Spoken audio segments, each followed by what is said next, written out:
లేదా జగన్మోహన్ రెడ్డి గారికి సంబంధించినటువంటి సొంత భవనాల్లా చిత్రీకరించి రాష్ట్ర ప్రజల్ని ఏమార్చేటువంటి ప్రయత్నం నిన్నటి నుంచి జరుగుతున్నటువంటి సందర్భాలు మనం చూస్తూ ఉన్నాం. స్థానిక శాసనసభ్యులు చాలామంది వారి కార్యకర్తల్ని అలాగే చాలామంది మీడియా సహచరుల్ని అందరినీ కూడా వారిని అందరిని కూడా లోపలికి తీసుకొని వెళ్ళి చేసినటువంటి ప్రచారం, తర్వాత జరిగినటువంటి దుష్ప్రచారం, ఇవన్నీ కూడా ఒక్కసారి ప్రజల్ని ఆలోచన చేయమని చెప్పి కోరుతా ఉన్నాం. ఋషికొండ మీద గడిచినటువంటి 3-4 సంవత్సరాలుగా ఏ రకంగా దుష్ప్రచారం చేస్తూ ఉన్నారో, దాని మీద ఎన్ని రకాలుగా అడ్డంకులు సృష్టించాలనేటువంటి కార్యక్రమాలు చేశారు అనేటువంటిది మనం అనేక సందర్భాలు చూసాం. అనేక కోర్టులకు వెళ్ళారు, అనేక పర్యావరణానికి సంబంధించినటువంటి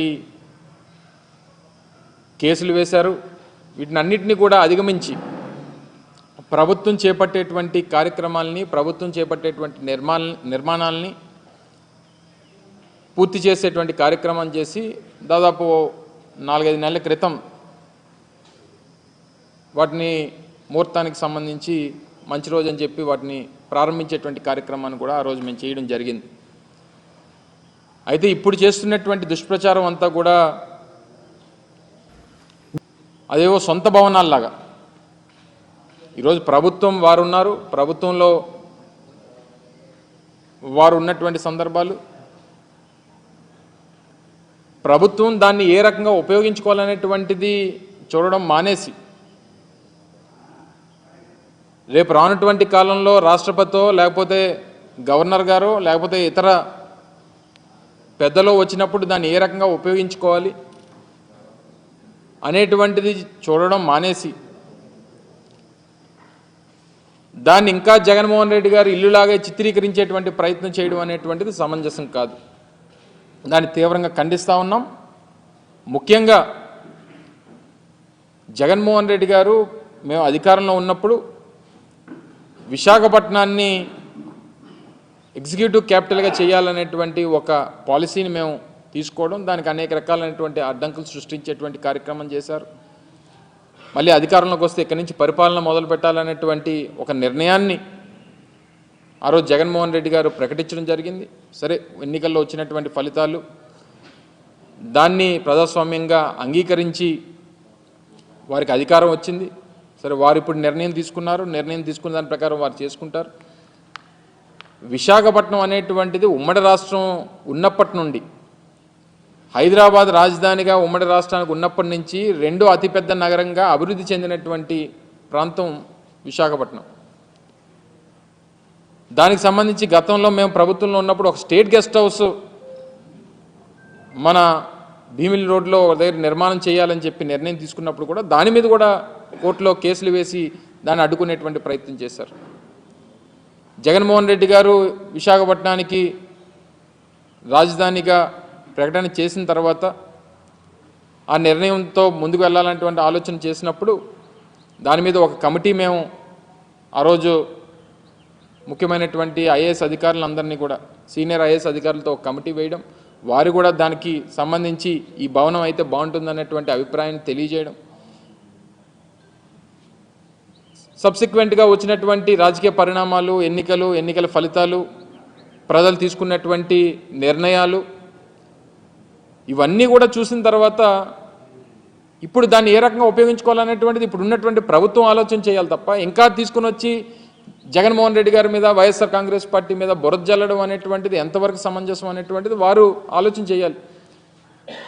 నేను కూడా మా పార్టీ తరపున మాట్లాడాల్సి వస్తేనో, ప్రజల తరపున మాట్లాడాల్సి వస్తేనో, చంద్రబాబు నాయుడు గారు 2014 నుంచి 19 వరకు ఏ రకంగా ప్రభుత్వ ధనాన్ని ఈరోజు ప్రభుత్వానికి సంబంధించినటువంటి భవనాలు నిర్మిస్తేనో, ఒక డిపార్ట్మెంట్కి సంబంధించినటువంటి నిర్మాణాలు, శాశ్వత నిర్మాణాలు నిర్మిస్తే దీన్ని ఈరోజు ప్రజలకి తప్పుదోవ పట్టించేటువంటి ప్రయత్నం వారు చేస్తున్నటువంటి క్రమంలో చంద్రబాబు నాయుడు గారు 2014 నుంచి 19 వరకు ముఖ్యమంత్రిగా ఉన్నప్పుడు ఎంత ప్రభుత్వ ధనాన్ని దుర్వినియోగం చేశారనేటువంటిది కూడా మాట్లాడాల్సినటువంటి పరిస్థితి వస్తుంది.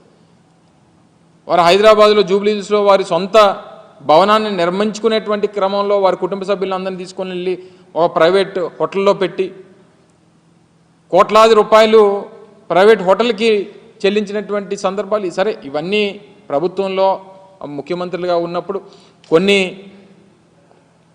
సెక్యూరిటీ రీజన్సో లేకపోతే ఇతర వారికి ఉన్నటువంటి ప్రయారిటీసో ప్రోటోకాల్స్ ప్రకారం కొన్ని నిర్ణయాలు తీసుకుంటుంటారు. అవన్నీ తవ్వుకుంటే ఇప్పుడు అనేక రకాలైనటువంటి విమర్శలు చేయాల్సినటువంటి పరిస్థితి. ఈ సమయంలో మేము విమర్శలు చేస్తే ఇప్పుడే అధికారంలోకి వచ్చారు కాబట్టి మీరు చూసి తట్టుకోలేకపోతున్నారో లేకపోతే ఇంకోటో అనేటువంటి ఒక దుష్ప్రచారాన్ని మళ్ళీ మా మీద చేసేటువంటి ప్రయత్నం చేస్తారు. నేను వాటి జోలికి వెళ్ళను. ఇప్పుడు ఉన్నటువంటిది ఇప్పటికీ విశాఖపట్నం గవర్నర్ వస్తేనో రాష్ట్రపతి వస్తేనో తీసుకెళ్ళి ఓ ప్రైవేట్ హోటల్లోనో లేకపోతే కేంద్ర ప్రభుత్వానికి సంబంధించినటువంటి గెస్ట్ హౌస్లోనే పెట్టాల్సినటువంటి పరిస్థితి ఇప్పటివరకు ఉంది. ఇప్పుడు వాడండి, దాన్ని వినియోగించుకోండి.